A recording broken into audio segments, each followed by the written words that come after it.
we will discuss about Bibi Fatima Zehra, salamullah alayha, Allahumma salli ala Muhammadin wa ali Muhammad.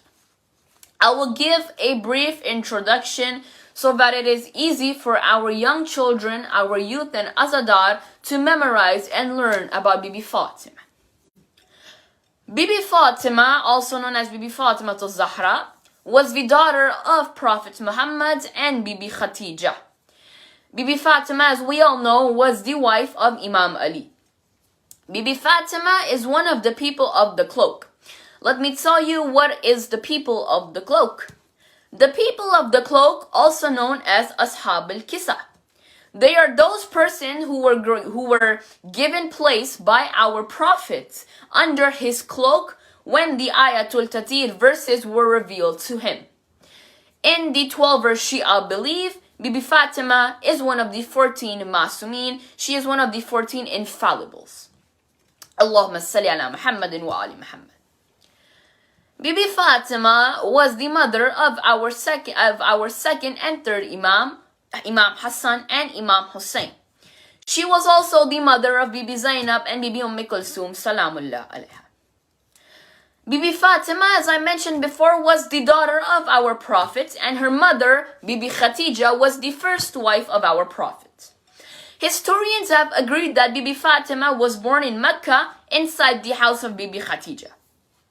According to Shia sources, her date of birth is recorded to be the 20th Jamad al-Sani, 5 years after Baysat. If you remember in my last lecture, we talked a little bit about Baysat. Baysat is when our Prophet announced to the people that he was indeed the last messenger of Allah. Bibi Fatima received several marriage proposals from all around Arabia. However, she will choose to marry Imam Ali.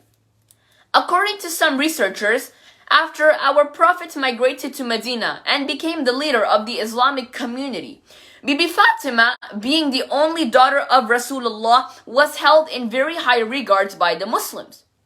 In addition, because of her superior qualities over the other women of her era and the clear love our Prophet showed towards Bibi Fatima, this caused many Muslims to pursue her hand in marriages, but they were all denied. All proposals were rejected by the Prophet, and the Prophet said that Bibi Fatima's marriage authority was in the hand of Allah. And whoever Allah wishes to marry Bibi Fatima will be the one who will marry Bibi Fatima. It was only Imam Ali's proposal which was accepted by our Prophet by the command of Allah, and then Imam Ali married Bibi Fatima.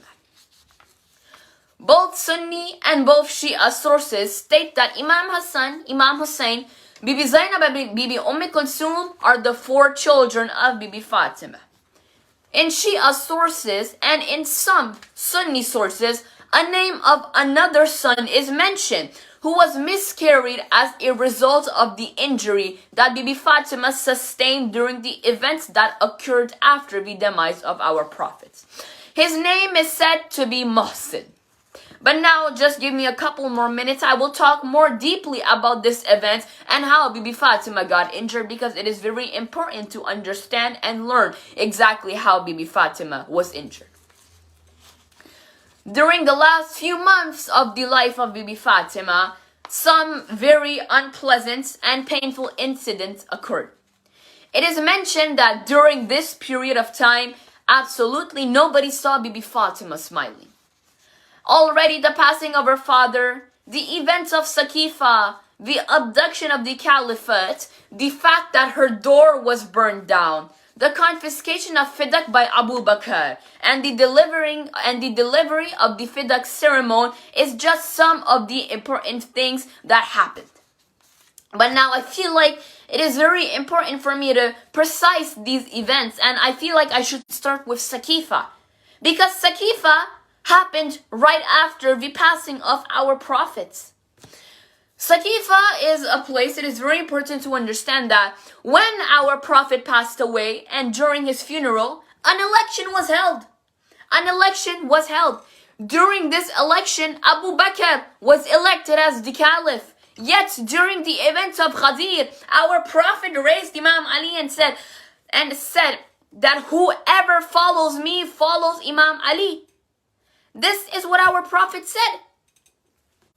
This is the words of our Prophet during the events of Ghadir, that whoever follows Imam Ali, whoever follows Rasulullah follows Imam Ali. These were the words of Rasulullah in the events of Ghadir. Yet, even after that, the Muslims, right after the passing of Rasulullah, they held an election in which they decided to elect Imam Ali. Please recite aloud salawat. Allahumma salli ala Muhammadin wa ali Muhammad.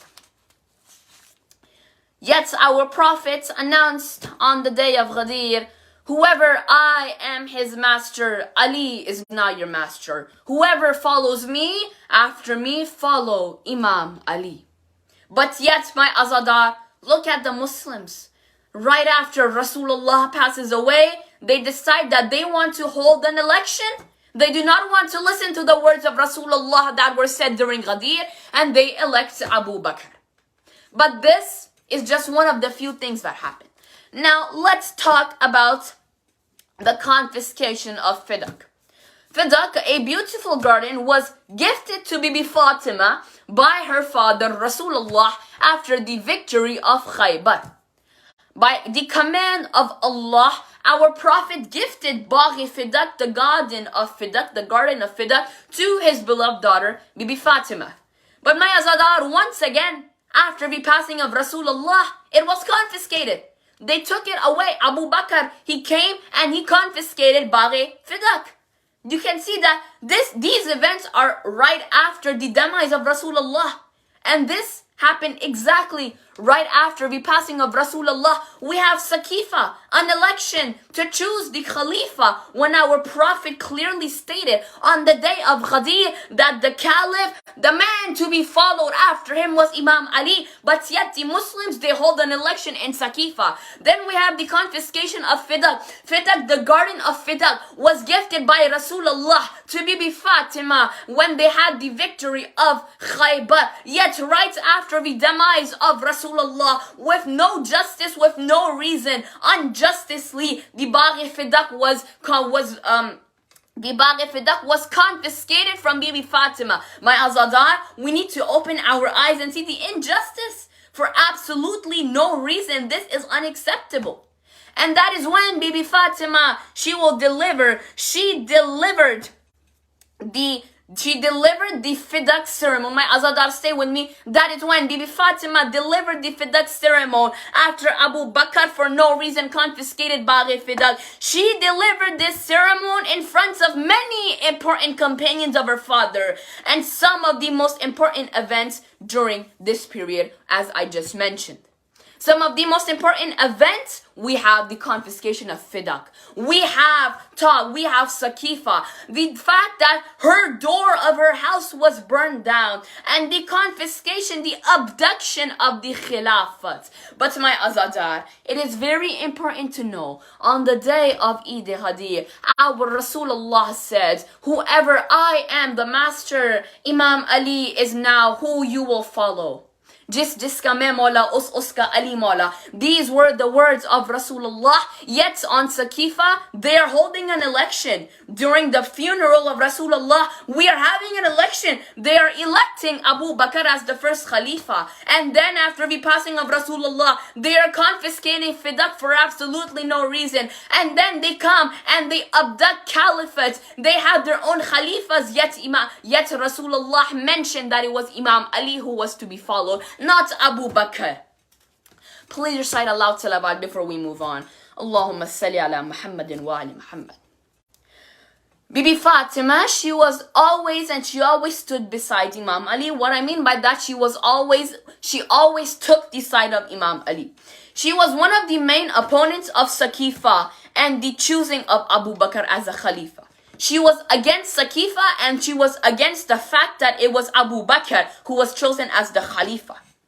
Because of this stance, Imam Ali and Bibi Fatima, they became massive targets of the government's threats, of which one major example, one famous example of not just the threat, of an action of the government, because Imam Ali refused to pay allegiance to Abu Bakr. It was the fact that they burned down the house of Fatima, they burned down the door of Fatima, they pushed through the door of Fatima. My Azadar, remember, this is the same house which the angel of death requested permission to enter. Yet these companions, these people who call themselves companions, they burned the door of Fatima. They burst through the door of Fatima. They attacked the door of Fatima. They attacked the door. They attacked this door. They burned down the house because they were forcing Imam Ali and the companions who took refuge in the house of Fatima. They were forcing them to come and take their oath, to come and pay allegiance to Abu Bakr. But my Azadar,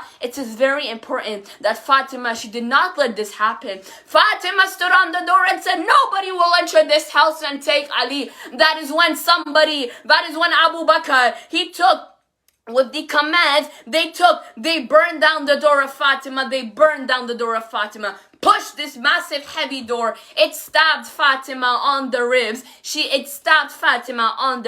And that is when Bibi Fatima had her miscarriage with Hazrat Muhsin. My Azadar, it is very important to understand why exactly we are against this event, because there was absolutely no reason for anyone to come down and burn her door. Allahumma salli ala Muhammadin wa ali Muhammad. On her deathbed, Bibi Fatima requested her husband. She said, Imam Ali, I want you to listen to me. She says, nobody should come at my funeral who opposed me and oppressed me. I do not want him at my funeral. And then she said, oh Imam Ali, bury me at night. I want my funeral to be held at night. I want my funeral prayer and burial. Bury me at night. According to the most commonly accepted view, Bibi Fatima passed away on the 3rd Jamad al-Sani. Allahumma salli ala Muhammadin wa ali Muhammad. My Azadar, we have concluded our lecture, but it is not important to see that we have concluded this lecture. It is important that I hope each and every Azadar understood the events of Saqifa. Each and every Azadar understood the confiscation of Fidak. Each and every Azadar understood the ceremony delivered by Bibi Fatima, their ceremony of Fidak. It is important to understand what happened when they burned down the door of Bibi Fatima, forcefully entered the house of Fatima. My Azadar, these are information, historical events, very important for our young youth, for not just our young youth, matter of fact, for everybody to understand, so we can understand the majalises of our scholars. My Azadar, please remember me in your du'as, and inshallah all Azadar are in my du'a. May Allah give us tawfiq to remain on the correct path of Ahlul Bayt alayhi salam, and may Allah increase our ma'rifat. Allahumma salli ala Muhammadin wa ali Muhammad.